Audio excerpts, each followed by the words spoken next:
Quick, name one of the top 5 surgeries in Canada.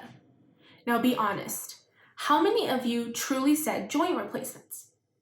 Well, I'll have you know that the second most common surgery in Canada is a knee replacement, and the third, a hip replacement.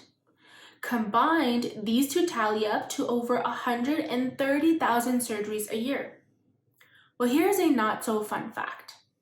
Out of 130,000, close to 3,000 people suffer from blood clots after these surgeries. Considering that number, you would think there's an agreement on the standard of care in place.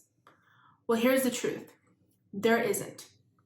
Clinical practice guidelines recommend some form of blood thinners following these surgeries, but there isn't an exact consensus regarding which agent to recommend and how long to recommend it for. Even good old aspirin makes the cut. Now, what exactly is a blood clot?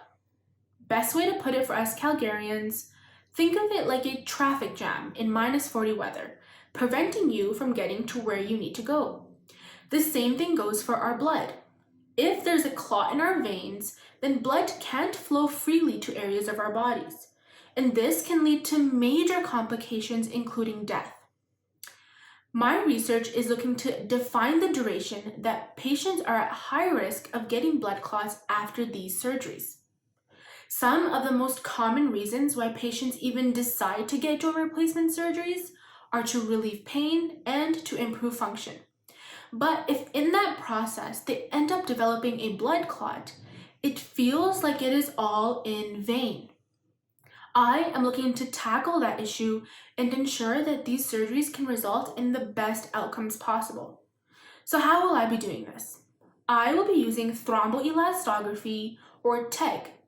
TEG is a point-of-care tool that can provide an accurate picture of how our blood clots, and it can identify if a patient's blood is clotting above normal ranges. Maximal amplitude is the TEG parameter that I will be looking at, and it is a measure of clot strength. A maximal amplitude value of above 65 can increase risk of getting a blood clot by 4 times. We can use this information from TEG to identify high-risk patients and contribute towards altering their blood thinner treatment, as well as informing the current clinical practice guidelines of this multi-billion-dollar industry. Overall, this will lead to better outcomes from these very common surgeries, to better quality of life for these patients, and to ensuring that these surgeries are not all in vain.